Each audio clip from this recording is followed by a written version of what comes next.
साथियों नमस्कार और आदाब। मैं अंसारी लतीफ़। हम आज बात करेंगे गिरिडीह जिला और कोडरमा लोकसभा के अंतर्गत गांडेय विधानसभा चुनाव 2024, जहां पे मतदान जो है वो 20 नवंबर 2024 को होना है। आज हम उसी विधानसभा के बारे में हम बात करेंगे। तो बात करने से पहले ज़रा वहाँ पे 2011 जनगणना के अनुसार कुल मतदाता, कुल शहरी मतदाता, कुल ग्रामीण मतदाता, कुल जाति समुदाय के अनुसार जो मतदाता है, ज़रा एक नज़र उस लिस्ट पर डालते हैं, उसके बाद आगे बढ़ते हैं। ज़रा ये लिस्ट को देख लीजिए। ये देखिए, गांडेय विधानसभा क्षेत्र के अंतर्गत जाति समुदाय नाम के अनुसार उनका कुल वोट और प्रतिशत: मुस्लिम 72,114 26.8%, महतो 25,024 9.3%, दास 13,185 4.9%, सिंह 11,301 4.2%, मंडल 9,956 3.7%, यादव 8,072 3%, मुर्मू 8,072 3%, पंडित 8,072 3%, रे 6,996 2.6%, वर्मा 6,996 2.6%, तूरी 6,227 2.5%, देखा 6,188 2.3%, राणा 6,188 2.3%, टूडू 5,919 2.2%, टक्कर मारना 5,381 2.2%, मरांडी 4,843 1.8%, हेम्ब्रम 4,843 1.8%, सोरेन 4,843 1.8%, मांझी मुसहर 4,574 1.7%, हांसदा 4,547 1.7%, किस्कू 3,229 1.2%, कोल 2,152 0.8%, कुमार 1,614 0.6%, रजक 1,614 0.6%, शाह 1,614 0.6%, पांडे 1,614 0.6%, ठाकुर 1,614 0.6%, चौधरी 1,345 0.5%, रवानी 1,345 0.5% और बेसरा 1,345 0.5%। ये है जाति समुदाय पर इनका कुल वोट और प्रतिशत 2011 जनगणना के। ये देखिए, ये है गांडेय विधानसभा सीट जो गिरिडीह जिला अंतर्गत आता है और कोडरमा लोकसभा क्षेत्र के अंतर्गत यह आता है। और यहाँ पर देखिए, अनुसूचित जाति की जो कुल मतदाता है 30,541 यानी 11.35%। अनुसूचित जनजाति की जो कुल मतदाता है वो 54,436 20.23%। और जो मुस्लिम मतदाता है वो है 72,115 26.8%। और यहाँ पे ग्रामीण मतदाताओं की जो संख्या है वो 2,59,881 96.98%। और शहरी मतदाता की जो संख्या है वो है 9,203 3.42%। ये सभी आंकड़ा आपको 2011 के अनुसार हम बता रहे हैं। इसमें 2011 का आंकड़ा है ये। अब ये लिस्ट के अनुसार तो यहाँ पर ये है। अब हम यहाँ पर बात करेंगे 4 विधानसभा चुनाव यानी 2005, से लेकर के अब तक किस पार्टी को कितना वोट मिला है, कब कब कौन वहाँ पे विजय हुए हैं। तो सबसे बात करते हैं हम 2005 में। तो 2005 में सालखन सोरेन झारखंड मुक्ति मोर्चा के टिकट से चुनाव लड़े थे और उनको 36,849 वोट प्राप्त हुआ था। दूसरे स्थान पर जो थे वो सरफराज अहमद थे, आरजेडी से उम्मीदवार थे और 35,137 वोट प्राप्त हुआ था। और तीसरे स्थान पर जो थे वो लक्ष्मण स्वर्णकार थे, जो बीजेपी के टिकट से चुनाव लड़े थे, जिनको 32,545 वोट प्राप्त हुआ था। और इस प्रकार से 2005 के चुनाव में सालखन सोरेन झारखंड मुक्ति मोर्चा के टिकट पर 1,512 वोट से जीत गए थे। दूसरा चुनाव है 2009। 2009 में प्रत्याशी थे सरफराज अहमद, जो कांग्रेस के उम्मीदवार थे, जिनको 39,625 वोट प्राप्त हुआ था। दूसरा उम्मीदवार थे सालखन सोरेन झारखंड मुक्ति मोर्चा जेएमएम के उम्मीदवार थे, जिनको 31,170 वोट प्राप्त हुआ था। और तीसरा उम्मीदवार थे पूनम प्रकाश बीजेपी भारतीय जनता पार्टी से, जिनको 21,865 वोट प्राप्त हुआ था। और इस प्रकार से 2019 का जो चुनाव था वो सरफराज अहमद ने 8,455 वोट से चुनाव जीते थे। अब देखते हैं 2014 का चुनाव। 2014 चुनाव में जयप्रकाश वर्मा बीजेपी भारतीय जनता पार्टी से उम्मीदवार थे और इनको 48,838 वोट प्राप्त हुआ था।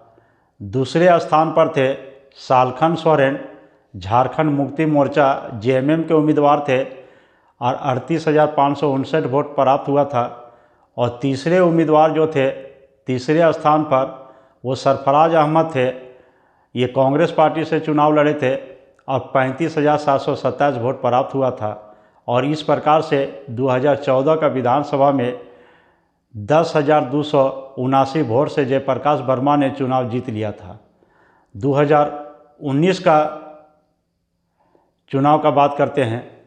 सरफराज अहमद पुनः कांग्रेस पार्टी से चुनाव लड़े और इनको जो वोट मिला वो 65,023 वोट था। दूसरे स्थान पर थे जयप्रकाश वर्मा बीजेपी से, जिनको 56,168 वोट प्राप्त हुआ था। और तीसरे स्थान पर थे अर्जुन बैठा, जो आजसू के उम्मीदवार थे, इनको 15,361 वोट प्राप्त हुआ था। और इस प्रकार से 2019 में सरफराज अहमद ने जीत हासिल किया 8,855 वोट से। और 2019 में जो वोट का परसेंटेज मिला था वो सरफराज अहमद को 34.71%, जयप्रकाश वर्मा को 29.98%, अर्जुन बैठा को 8.2%। लेकिन 2019 के बाद कुछ हमारे झारखंड सरकार में कुछ अफरा तफरी का एक बार माहौल बना था 2023-24 में। उस समय किसी कारणवश सरफराज अहमद ने अपने विधायकी से इस्तीफ़ा दे दिया था और पुनः 2024 में वहाँ पर उपचुनाव हुआ गांडे विधानसभा के अंतर्गत। तो जब उपचुनाव हुआ तो सरफराज अहमद तो चुनाव नहीं लड़े, लेकिन हेमंत सोरेन की पत्नी कल्पना मुर्मू सोरेन झारखंड मुक्ति मोर्चा के टिकट पर चुनाव लड़ी। दूसरा उम्मीदवार था दिलीप कुमार वर्मा भारतीय जनता पार्टी के टिकट से चुनाव लड़े। तीसरा उम्मीदवार था अर्जुन बैठा, जो निर्दलीय थे। और 2024 के उपचुनाव में कल्पना सोरेन जेएमएम को 1,09,827 वोट प्राप्त हुआ था। 2024 उपचुनाव में दिलीप कुमार वर्मा को बीजेपी के उम्मीदवार को 82,678 वोट प्राप्त हुआ था। और 2024 उपचुनाव में अर्जुन बैठा को निर्दलीय उम्मीदवार थे 6,960 वोट प्राप्त हुआ था। और इस प्रकार से 2024 के उपचुनाव कल्पना मुर्मू सोरेन ने 27,149 वोट से विजय हासिल की और उनको जो वोट परसेंट मिला वो 51% था। दिलीप कुमार वर्मा बीजेपी उम्मीदवार को जो वोट मिला वो 38% था और अर्जुन बैठा को जो वोट मिला वो 3.2% था। और ये था वहाँ का सर्वे।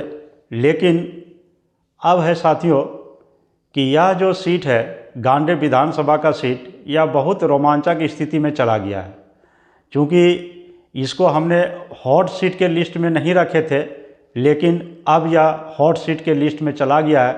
क्योंकि यहाँ पर जो उम्मीदवार था वो 3 उम्मीदवार मुख्यतः थे। पहला उम्मीदवार जो थी वो कल्पना मुर्मू सोरेन 2024 चुनाव में जेएमएम के टिकट पर। दूसरा मुनिया देवी जो हमारे गिरिडीह जिला के जिला परिषद का अध्यक्ष भी है, वो बीजेपी के टिकट से उम्मीदवार है। और तीसरा था अकील अख्तर, जो जिनका उपनाम है रिजवान क्रांतिकारी भी इनको लोग बोलते हैं। अकील अख्तर जेएल कैंप से झारखंड लोकतांत्रिक क्रांति मोर्चा से थे। अब चौथा उम्मीदवार एक और यहाँ पर है, अर्जुन बैठा आज़ाद समाज पार्टी से है। लेकिन अब यहाँ पर कल चूँकि 31 तारीख को दूसरे चरण मतदान के लिए जो 31 तारीख का डेट था वो नाम वापसी का डेट था, और अकील अख्तर उर्फ रिजवान ने अपना नाम वापस ले लिया चुनाव से। और अब वहाँ पर मुख्यतः 2 कैंडिडेट बच गए हैं।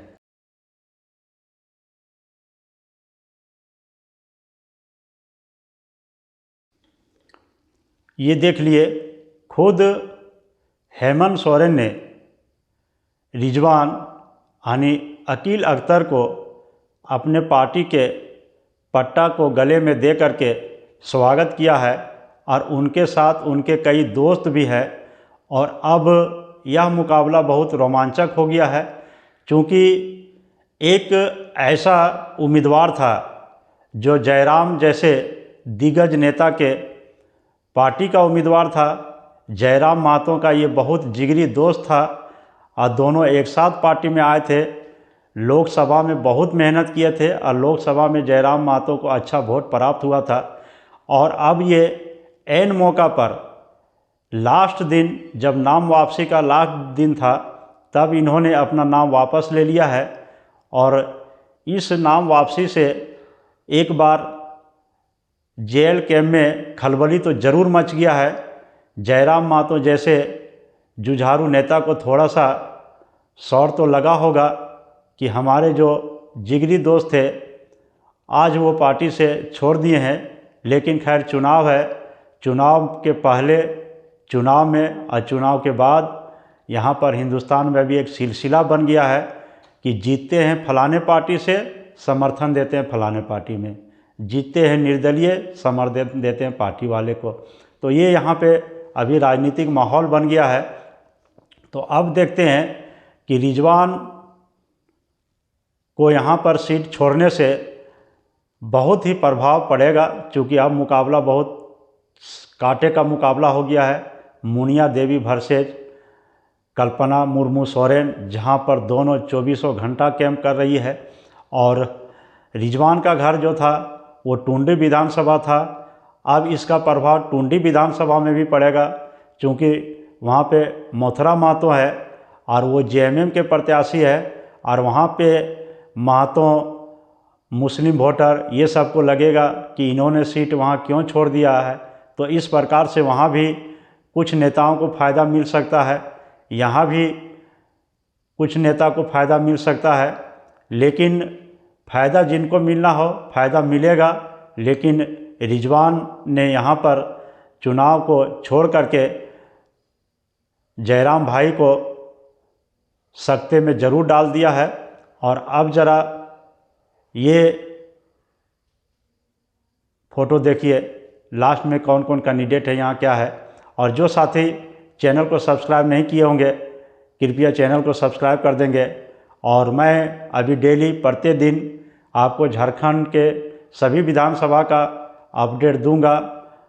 20 नवंबर तक, जब तक चुनाव नहीं हो जाता है, उसके बाद हम आगे जो है बढ़ेंगे एग्जिट पोल पर। हम एग्जिट पोल का भी सटीक विश्लेषण आपको देंगे 20 नवंबर के शाम 6 बजे से।